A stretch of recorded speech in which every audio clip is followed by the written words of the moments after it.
감사드립니다. 바쁘시겠지만 좋아요, 알람, 구독 한 번씩 꼭 부탁드립니다. 저에게 정말 큰 힘이 됩니다. 자, 오늘의 주제, 불화수소 또 국산화 완료, 한국 반도체 소재 국산화 속도에 발칵 뒤집어진 일본, 당장 수출 규제 풀어야 한다는 이유, 일본이 장기간 노력한 것을 단 3개월 만에 해내버린 대한민국, 세계가 놀라다 라는 주제로 여러분들과 한번 이야기해 보도록 하겠습니다. 어느덧 일본이 수출 규제를 단행하겠다고 발표한 지 3달가량 되어가고 곧 있으면 100일이 됩니다. 이 일본의 수출 규제가 축하할 일은 아니지만 어떻게 보면 우리나라가 여태까지 소홀했던 산업 분야에 대해서 다시 한번 집중할 수 있는 기회가 생겼던 것 아닌가라는 생각이 드는데요. 최근 또 우리나라 반도체 산업에 있어서 최고로 손꼽히는 기업이 일본의 대한국 수출 규제 품목이던 불화수소를 우리나라 업체와 협력해서 국산화하는 데 성공하며 일본을 또 한 번 놀라게 합니다.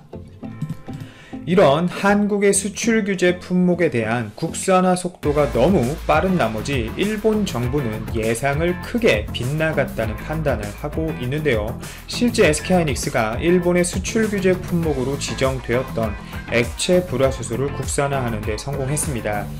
사실 LG디스플레이나 삼성전자보다는 조금 국산화에 대한 소식이 늦은 감이 있지만 어찌되었건 일본 언론 및 각종 기사, 댓글에서 보여주었던 한국이 반도체 소재를 국산화하는데 시간이 50년 걸린다, 몇 년 걸린다, 결국 실패한다 라는 등의 조롱적 기사의 결과와는 전혀 다르게 결국 맥스 3개월 정도 만에 액체 불화수소에 대해서는 일부 라인에 실제 직접 사용이 되기 때문에 국산화가 사실상 이루어졌다고 보시면 될 것 같습니다.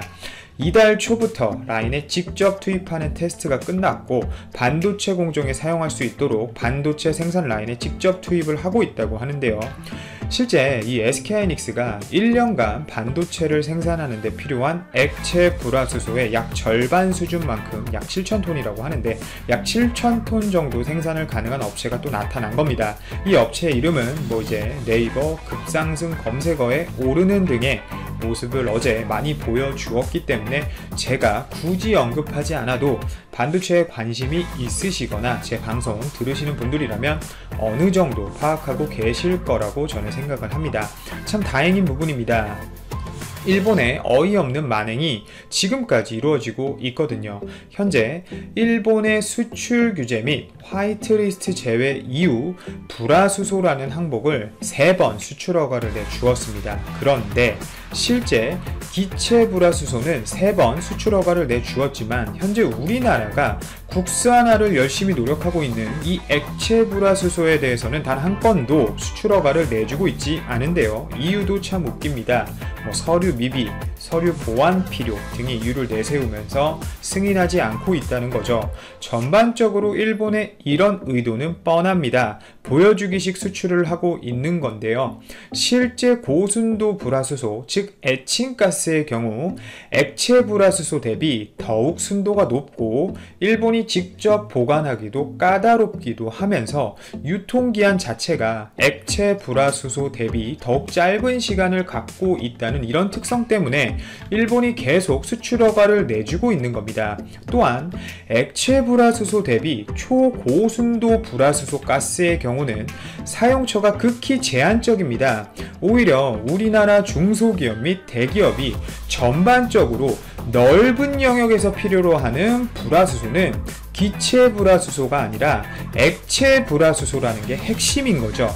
어떻게 보면 이 사실관계를 정확하게 파악하지 않고 있다면 일본이 마치 우리나라에게 이제 수출 규제를 풀어주는 것 아닌가 라는 착각을 일으킬 수 있을 어이없는 행동을 일본이 하고 있는 겁니다.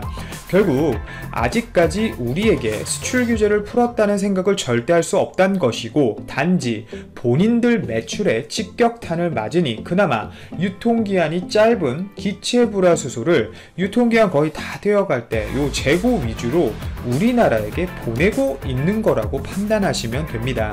우리나라를 우롱하는 거죠. 안 하는 것 같지만 대놓고 하고 있는 겁니다. 이게 일본의 특성이죠. 그리고 생각보다 이런 정보를 전해주는 언론이 없다는 점도 개인적으로 안타깝습니다. 그리고 이번 국산화가 보여주는 의미는 더욱 큽니다. 실제 삼성과 LG 디스플레이가 액체 불화수소에 대해 국산화 소식을 지속적으로 알려왔지만 저 개인적으로는 요 SK하이닉스가 그 업체와 작년부터 액체 불화수소를 국산화하기 위해 노력해온 걸 알고 있었지만 최근까지 좀 뚜렷한 발표가 없었거든요. 결국 현재 일본이 가장 두려워하는 우리나라의 3개의 업체들, 삼성전자, SK하이닉스, LG 디스플레이 이 3개의 업체의 액체 불화수소는 초고순도까지는 아니지만 일부 라인에 투입할 수 있을 정도의 액체 불화수소를 국산화한 것과 다름이 없기에 사실상 일본의 대한국 수출 규제는 실패한 것과 다름이 없다고 보시면 됩니다. 그것도 숫자로 파악해보면 사실상 일본의 아주 처절한 실패입니다.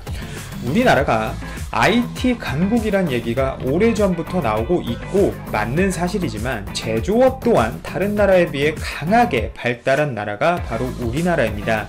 결국 성장 발판은 제조업이었죠. 그런데 일본은 애초부터 경제 의존율이 1% 수준 정도에 밖에 안 되는 요 반도체 소재로 일본 내부에서 반도체, 디스플레이 쪽으로 치우침이 강한 우리나라에게 있어서 문제가 될 수 있는 반도체 시장을 의도적으로 그것도 아주 야비하게 공격을 한 거예요. 근데 이게 너무 일본이 1차원적인 논리로 우리나라를 흔들려고 했던 겁니다. 우리나라가 몇몇 산업에 대한 의존도가 너무 큰 것은 팩트입니다. 맞는 사실이에요. 부정할 수가 없죠. 최근 미중 무역 전쟁 및 데이터 센터 포화로 반도체 수출만 뚝뚝 떨어져도 우리나라 수출액에 바로 반응이 오죠. 뉴스에서 파란 글씨로 급락하고 있다는 모습을 많이 보여줍니다. 하지만 문제는 이런 산업에 대한 의존도도 높지만 이 반도체 시장 점유율이 사실상 우리나라가 독점하고 있는 수준이라는 것을 생각을 전혀 일본이 안 한 거죠. 옛날처럼 호락호락한 우리나라가 아니고 또한 글로벌 공급망 밸류 체인에 있어서 한 축을 담당하고 있을 만큼 경제 대국으로 커진 그리고 여겨지는 우리나라인데 미국도 아니고 서로 공생하고 있는 관계의 한 나라가 쉽게 우리나라를 흔들 수 있는 구조가 이젠 아니란 겁니다. 잘못된 생각을 하고 계시는 분들이 생각보다 많습니다. 일본의 수출 규제로 대한민국이 마치 반도체를 전혀 만들지 못해서 못 만들어서 수출액이 급감한 것이다. 나라의 경제가 어려워지고 있다. 다 일본 때문이다. 일본에게 우리는 고개를 숙여야 한다. 화해 요청을 먼저 해야 한다. 이런 분들이 계시는데 이거는 정말 말도 안 되는 소리고요.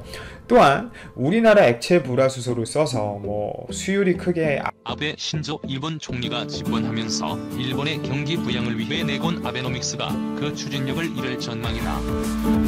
고질적인 디스플레이션, 탈출과 경기 부양을 위한 정책 방향이었다. 아베 집권 만 8년. 강경한 정책적 뒷받침을 통해 부정적 여론에도 피해를 받고 8년을 달렸다. 유동성 확대를 위해 몸부림치면서 수출 규제를 통해 한국을 압박했고 미국과 가까워지면서 한국을 외면하기도 했다. 그가 경제 활성화와 개혁을 예고했던 자리에서 떠나려는 지금 일본은 아베 약속조차 잊었다. 코로나19 대응에도 실패하면서 여론의 문매를 맞았다. 국내외에서 아베의 경제 정책이 실패로 마무리되면서 불안해진 일본 시장을 떠나 새로운 투자처를 찾는 외국인들의 한국행에 대한 전망도 나오고 있다. 일본의 닥친 경제 위기 정부 직접 나서도 방어 급급할 뉴욕타임즈, 홍콩 대신 선택한 한국 외국인 투자자 찾아올까? 20년간 이어진 일본의 경기 침체. 초고령화 사회로의 진입 등으로 그간의 정권들이 내놓은 경제 정책은 모두 제자리 걸음이었다. 2007년 건강 악화로 사퇴했던 아베 총리는 2012년 재집권에 성공하며 경기 부양을 위한 아베노믹스를 선언했다. 강경한 경제 정책에 반대 의견을 내는 목소리도 나왔으나 아베는 추진력을 잃지 않았다. 2018년 3년석 집권에 성공한 아베는 2020 도쿄 올림픽을 준비하며 세계 경제 2인자의 자리를 다시 되찾기 위한 전략을 짰다. 한국 경제 성장의 견인차 역할을 하는 반도체 소재 부품 장비에 손을 댔다. 미국과 친밀함을 과시하며 한국을 압박했다. 전 세계에서 유일하게 일본만의 독자적인 기술력을 갖춘 부품 3종의 한국 수출을 금지했다. 앞서 2011년 후쿠시마 원자력 발전소 폭발 사고로 방사능 오염 가능성이 높은 지역에서 조업으로 잡은 생선을 수입하지 않겠다던 한국을 2015년 WTO에 제소했다가 4년 만에 최종심에서 한국이 승소한 데 대한 보복이라는 말까지 나왔다. 생선을 수입하지 않으려면 반도체 부품을 수출하지 않겠다는 사실 같은 소문도 돌았다. 긴 시간 올림픽 준비에 시간과 돈을 쏟아 부었지만 코로나19로 연기됐다. 일본 경제를 다시 흔들렸다. 4일 기준 7만 명이 감염됐고 1일 600명 내외 수준의 확진자 증가세가 유지되고 있다. 일본 언론에 따르면 아직도 검사가 지지부진해 검사 수가 늘어나면 확진세도 증가될 수 있다. 한국의 코로나19 대응을 배워야 한다는 자성의 목소리도 여전하다. 차기 총리로 언급되고 있는 스가 히데요시 관방장관이 아베 뒤를 이어 경제정책 기조를 기존대로 가져갈 것이라고 전망되는 가운데 정책의 일관성과 변혁의 시급성을 두고 갈등도 있다. OECD는 2019 보고서에서 일본의 노동시간당 생산량이 OECD 절반의 상위 국가 평균 4분의 1 수준에도 미치지 못하고 국가 경쟁력은 2012년 27위에서 7계단 하락한 34위에 머물렀다고 밝혔다. 뉴욕타임즈는 지난달 31일 아베의 갑작스러운 사임으로 일본 내에서 새로운 전략을 내는 것은 힘들 것이라며 아베노믹스를 앞세운 경제 정책이 지속될 것이라고 전망했다. 월스트리트 저널은 아베노믹스 미완성이라는 제목으로 기사를 내고 아베가 물러나면 미해결된 도전 과제들과 함께 목표를 놓칠 것이라며 일본의 지역 공무원이 데이터를 수집할 때는 한국에 팩스로 보낸다고 언급했다. 국내에서도 지난 8월 말 일본이 코로나19 등으로 경기 하락과 재정적 부담에 머물 것이라는 전망이 나왔다. 경제 분석 전문가들은 아베가 갑작스러운 사퇴 의사를 밝히면서 후임으로 나설 만한 사람들 또한 스가 관방장관을 비롯해 대부분 그 기조를 그대로 유지할 것이라며 경제 정책 등과 관련 총리가 바뀐다는 사실이 일본 경제에 큰 영향을 미치지는 않을 것이라고 말했다. 주원 현대경제연구원 경제연구실장은 설령 자민당이 아닌 상대 당에서 총리가 나온다는 가정을 하더라도 일본이 지금 할 수 있는 것은 별로 없다며 경제 상황이라는 것이 정부가 컨트롤하는 것 자체가 극히 힘들고 확진자가 저렇게 발생하는 상황에서 경제를 풀어줄 수도 없다.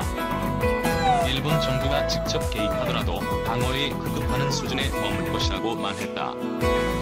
이런 가운데 니혼 케이제이 신문은 지난달 29일 아베의 사임으로 해외 시장이 충격을 받았다며 일본 시장에서의 외국인 투자자들의 관심도가 추락하고 있다고 보도했다. 아베노믹스가 동력을 잃어가는 상황에 후임 총리가 경제정책과 금융 완화에 대한 적극성이 부족하다면 투자가 힘들어질 것이라는 전망이 나오는 이유다. 일본 시장에 진출한 외국인 투자자들은 새로운 투자처를 찾아 나서고 코로나19와도 겹쳐진 상황에서 제1의 후보국은 한국이 될 수 있다는 전망이다. 가까이 홍콩이나 중국, 동남아 시장도 있지만 홍콩 보안법 등으로 얽힌 국제관계를 비춰볼 때 중화권 국가에 대한 투자도 쉽지 않다. 한국이 유력한 후보로 떠오른 배경이다. 홍콩 사태 이후 제2의 금융허브를 찾아 나선 글로벌 금융기업들이 싱가포르를 강력한 후보지로 점치고 있는 가운데 한국 역시 경쟁력을 갖추고 있는 것으로 풀이하고 있다. 특히 홍콩에 거점을 두고 있던 뉴욕타임즈 등 글로벌 언론사들이 한국행을 선택한 것도 같은 맥락이라는 풀이다. 아울러 한국은 최근 코로나19의 재확산으로 강화된 사회적 거리두기 2단계와 수도권 2.5단계 시행 등으로 강력한 보건 정책을 펼치고 있다. 코로나19 진단과 확산 방지를 위한 방역과 추적에도 성공하고 있다는 해외 여론의 칭찬도 이어진다. 완벽하지는 않지만 여전히 이를 극복할 것이라는 전망 속에 향후 동아시아의 경제 중심지로 부상할 것이라는 전망